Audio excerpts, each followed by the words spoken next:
paradigme autour d'un nom. Excellents auditeurs, auditrices et internautes, je vous salue. Sans présomption aucune, je m'acquiert de comprendre pourquoi les noms de certaines personnes de la Bible ont été changés au gré des circonstances dans la vie. Un sujet qui peut embrasser plusieurs versets, mais je me garde d'être concret et concis, en l'occurrence, et pointer seulement les récits concernés. Tout d'abord, à l'initiative de cette démarche, selon la Genèse, Bible, Louis II, je remarque qu'on emploie le nom de Dieu du début jusqu'au verset 3 du deuxième chapitre. Puis, c'est le nom éternel Dieu, de là qui est figuré au deuxième chapitre jusqu'au chapitre 4, s'y inclus. Et après, à partir du chapitre 5, le nom éternel, tout court, s'y installe par la suite des événements. Y a-t-il une nuance de raisonnement quelconque à y voir, soit à l'orée de la création, en considération des jours de 24 heures en moyenne, en milieu stable, répartis en soir et matin, et de ceux qui, par temps nominal relatif, couvrant une période de 36 heures, répartis entre soirs et matins, en différents fuseaux horaires et qui concernent uniquement le Dieu créateur.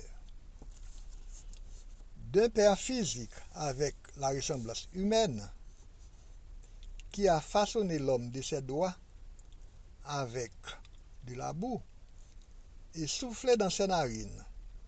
Genèse chapitre 1er, verset 27 et Genèse 2, verset 7. Typiquement comme Jésus avait procédé pour recouvrir la vue à l'aveugle. Jean 9, verset 6. Puis, en deuxième position, il est devenu aussi actif par son esprit que souvent c'est à travers son Fils, par sa parole, qu'il visite le jardin d'Éden vers le soir.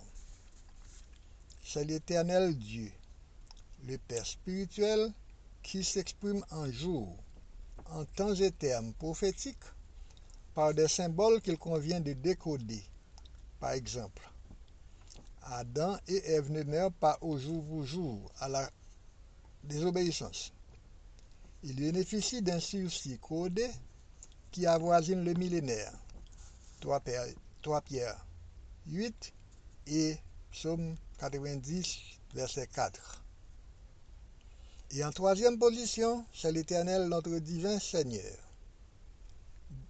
d'amour, de grâce et de miséricorde, qui veille sur nous d'éternité en éternité. Isaïe 45, verset 5. Entre Dieu, l'Éternel Dieu et Éternel, autour de ces trois appellations, sont-ils trois êtres distincts? Nous avons la ferme assurance de répondre par oui, compte tenu des trois manifestations de puissance présentes à la scène de la création. Dieu, l'Esprit de Dieu et la lumière ou la parole de Dieu, selon Genèse 1er, verset 1 à 3 et Jean 1er, verset 1 à 4. Ou encore au baptême de Jésus. Jésus était encore présent dans le Jourdain quand Dieu parlait dans les cieux, et l'Esprit se manifeste sous la forme d'une colombe. Marc 1er, versets 10 et 11. Nous relevons que les noms revêtent un cachet particulier, et quand ils subissent un changement de la part de Dieu, la mission change péremptoirement, en optant pour le meilleur des buts. Or, sans entrer dans des détails de théophanie, nous reconnaissons que Dieu peut investir de son pouvoir des hommes ou des anges pour agir en son nom. Exode 23, verset 21. Melchisédek, Moïse, etc.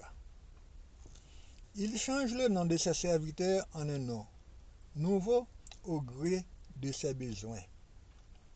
Dans ces périples de circonstances, nombreux sont les gens qui ont l'insigne privilège de bénéficier de cette grâce, de recevoir un nom nouveau. Nous saisissons l'occasion pour vous mentionner quelques-uns sans pouvoir étaler la raison fondamentale de cette démarche. Dieu seul sait. Le nom d'Abraham a changé en Abraham, celui de Sarai en Sarah, Jacob en Israël, Joseph en Tsafnat Patniak, Ben-Oni en Benjamin, Osée en Josué, Gédéon en Jérubaal, Naomi en Mara, Daniel en Beltsazzar, Simon en Pierre, Jacques et Jean en Boanerges, Joseph évangéliste en Barnabas, Saul en Paul. Certainement, nous aimerions accorder une attention particulière sur les noms que Dieu lui-même a changés personnellement autrefois, mais surtout ceux dont, dès avant leur naissance, il prédit la mission. De ceux que Jésus entreprit de changer quand il était sur terre, et spécialement surtout ceux qui attendent aujourd'hui que le leur soit changé par Jésus-Christ lui-même à son retour, selon le vœu de l'Esprit, Apocalypse 2, verset 17. J'ai hâte de voir arriver ce jour où le mien me sera définitivement accordé, selon la grâce que notre Seigneur Jésus-Christ me fera. Ici, nous allumons les projecteurs sur le nom de quelqu'un de très spécial, celui pour lequel se joue tout le scénario universel, c'est le nom de Jésus qui signifie sauveur. Dès le premier péché de l'homme, l'Éternel Dieu mit en évidence un plan de salut pour ses enfants, pris au pétrin de la condamnation pour cause de désobéissance. Ce forfait est causé par la ruse de l'adversaire qui a fomenté le complot. Le verdict était imminent, peine de mort. Cependant, la compassion du Père a joué en notre faveur, en accordant un sursis codé où il nous tend une planche de salut, un rude combat à livrer pour survivre en SOS au tribunal, moyennant de faire le bon choix en acceptant gratuitement l'aide d'un avocat talentueux de renom qui, dans la cour céleste, avait déjà gagné une première victoire sur l'adversaire. Il a résolu de mettre en jeu son titre de champion et de livrer un assaut final à l'adversaire pourvu que vous lui donnez votre adhésion. Genèse 3, verset 15. Je mettrai inimitié entre toi et la femme, entre ta postérité et sa postérité, celle-ci t'écrasera la tête et tu lui blesseras le talon. Annoncé depuis cette promesse, Dieu a révélé d'où et par qui viendra ce personnage, son nom et sa mission. Le livre d'Ésaïe au chapitre 7, verset 14, nous en dit long. Le Seigneur lui-même vous donnera un signe. Voici la jeune fille deviendra enceinte, elle enfantera un fils, et elle lui donnera le nom de Emmanuel. Mais surtout, les deux évangélistes, Matthieu et Luc, nous donnent de plus amples détails. Selon Matthieu 1er, verset 18 à 25, et Luc 1er, verset 26 à 31, tout le monde d'alors le connaît sous le nom de Jésus, le fils de Marie et de Joseph, le fils de l'homme, le charpentier, Emmanuel, jusqu'au jour où lui-même a demandé aux disciples la fulgurante question: qui dit-on que je suis, moi, le fils de l'homme?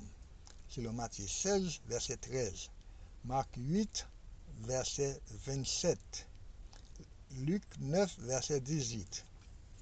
Cependant, le point culminant où nous voulons en venir, C'est la réponse de Pierre qui a bouleversé les données. Tu es le Christ, le Fils du Dieu vivant. Et Jésus recommanda aux disciples de ne dire à personne qu'il était le Christ. Notez bien, quand Dieu concède un secret important qui doit être révélé en un temps futur, il nous souligne l'importance qu'il revêt pour l'humanité. Le silence a gardé autour des révélations de Daniel aussi. Dans Daniel 12, verset 4, toi Daniel, tiens secrète ces paroles, et scelle le livre jusqu'au temps de la fin. Plusieurs alors le liront et la connaissance augmentera.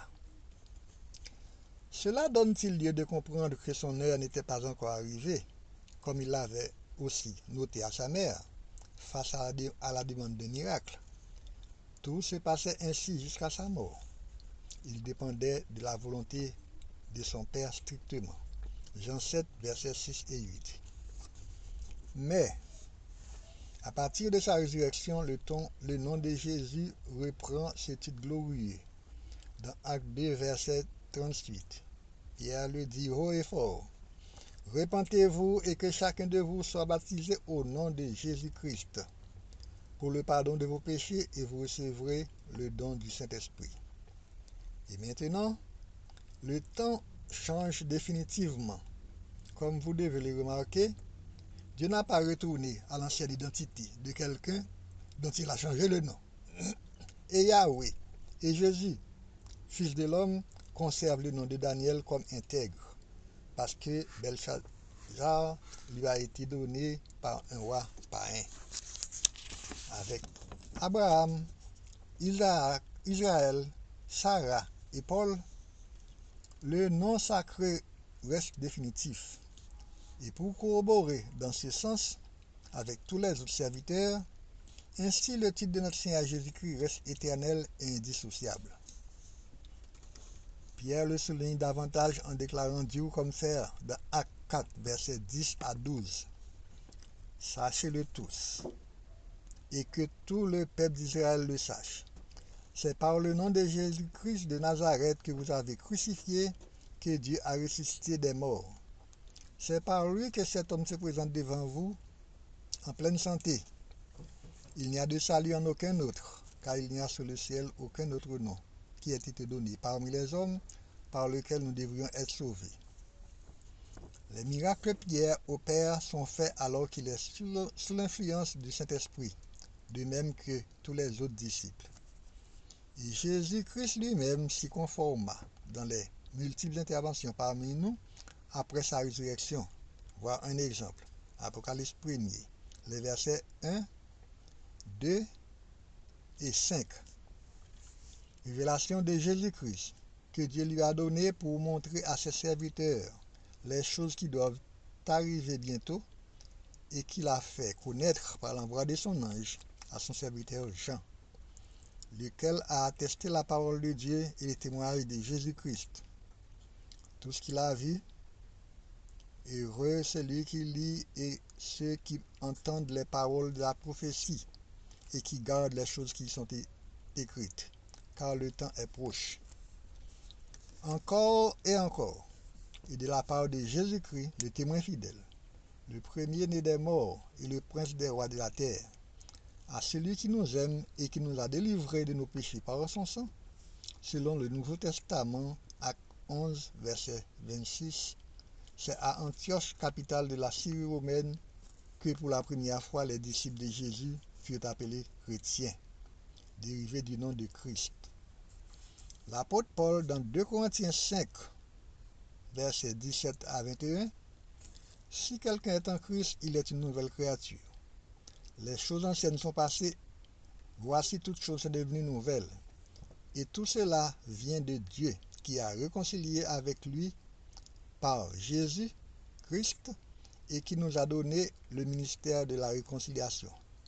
Vous êtes mes amis si vous faites ce que je vous commande. » Jean 15, verset 14.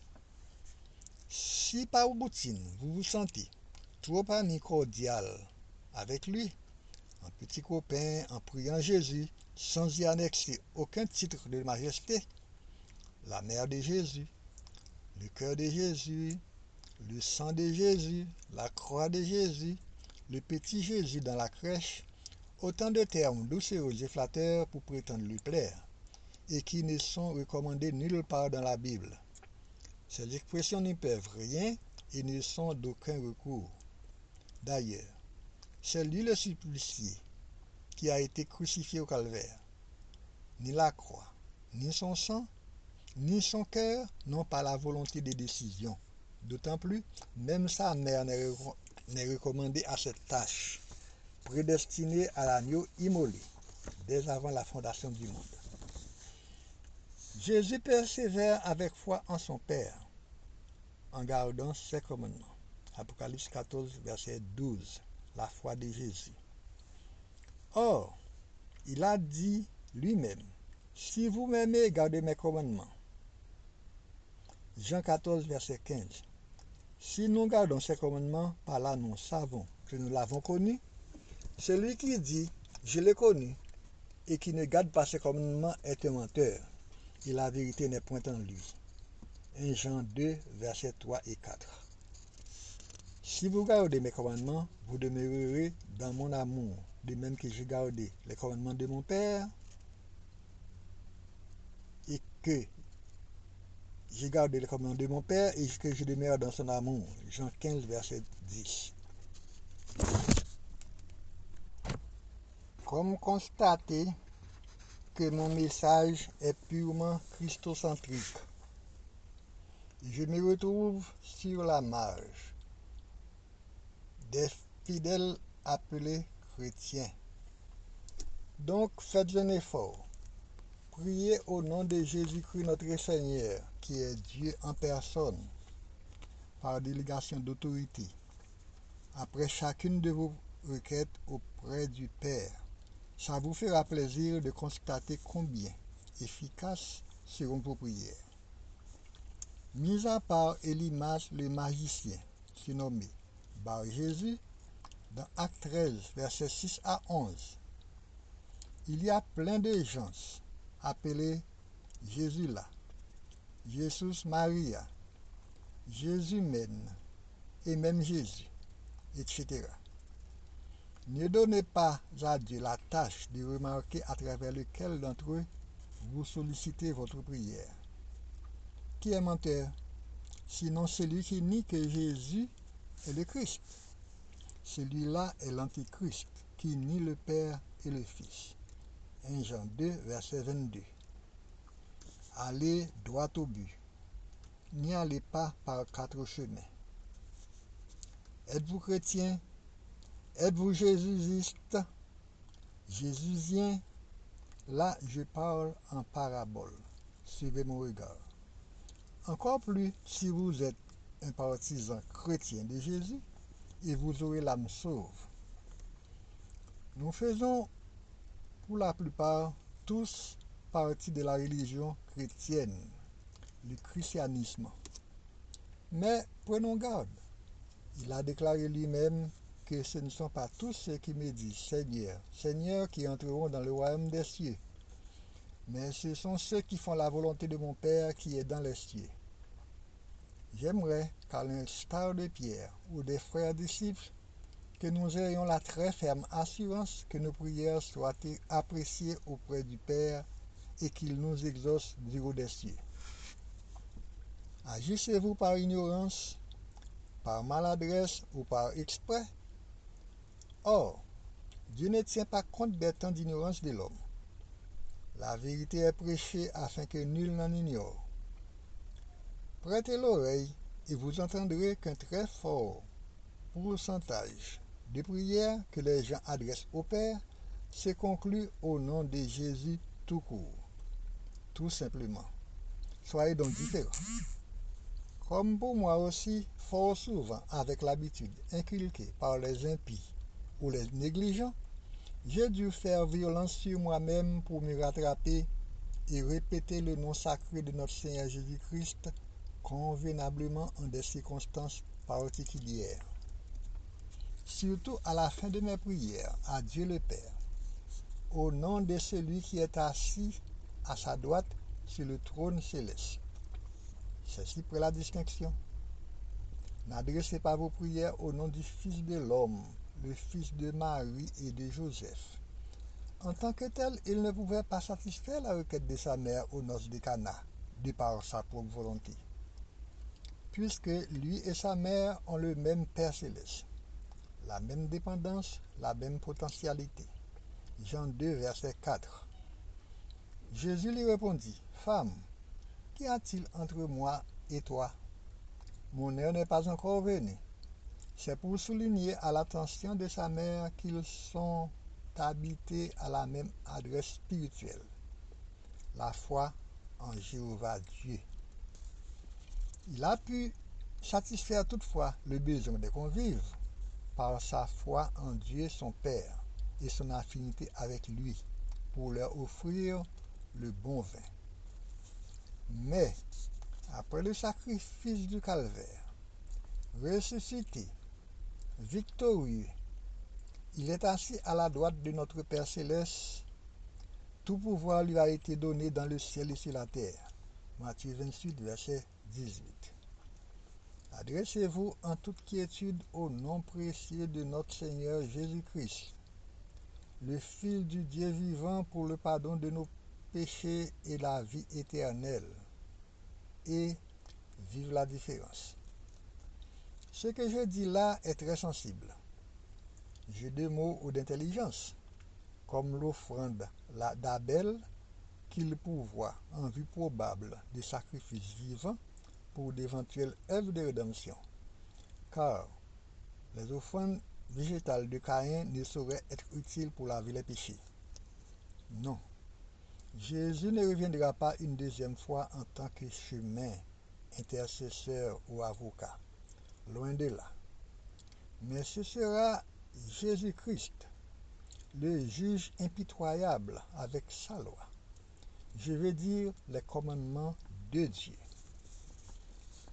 C'est notre Seigneur Jésus-Christ, le roi des rois, qui viendra pour récompenser ses fidèles qui ont fait alliance avec lui par le sacrifice de la persévérance.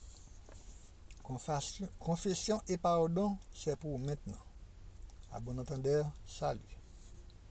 Pour vous aussi, il n'est jamais trop tard pour bien faire. Je ne suis pas en train de dire que Dieu n'est pas clément et miséricordieux, qu'il rejettera toute requête mal formulée. Loin de là. Jugez en vous-même, comme la réponse donnée par l'Éternel après la présentation des offrandes de Caïn. Pourquoi es-tu irrité, Caïn? Et pourquoi ton visage est-il abattu? Certainement, si tu as bien agi, tu relèveras ton visage. Et si tu as mal agi, le péché se couche à la porte, et ses désirs se portent vers toi. Mais toi, domine sur lui. Genèse 4, versets 6 et 7. Appliquons-nous à rechercher tous les petits détails capables de rehausser l'éclat et la saveur de nos prières.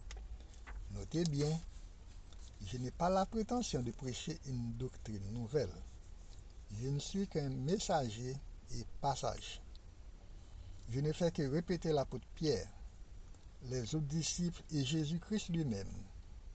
Même les plus simples fidèles parmi vous se font le devoir d'habiller leur nom avec un titre comme frère, sœur, pasteur, révérend, monseigneur, père, bishop, sa sainteté, aussi bien au féminin, et j'en passe. Mais par contre, il parle de Jésus comme d'un quidam, sans gloire, ni respect, ni honneur. Hélas, comme il n'avait rien à attirer le regard. Isaïe 53, versets 2 à 4. Je reconnais que le bien détrône le mal implacablement, mais que le mieux surclasse le bien avec modestie. Quand Dieu fit l'homme, tout était très bon.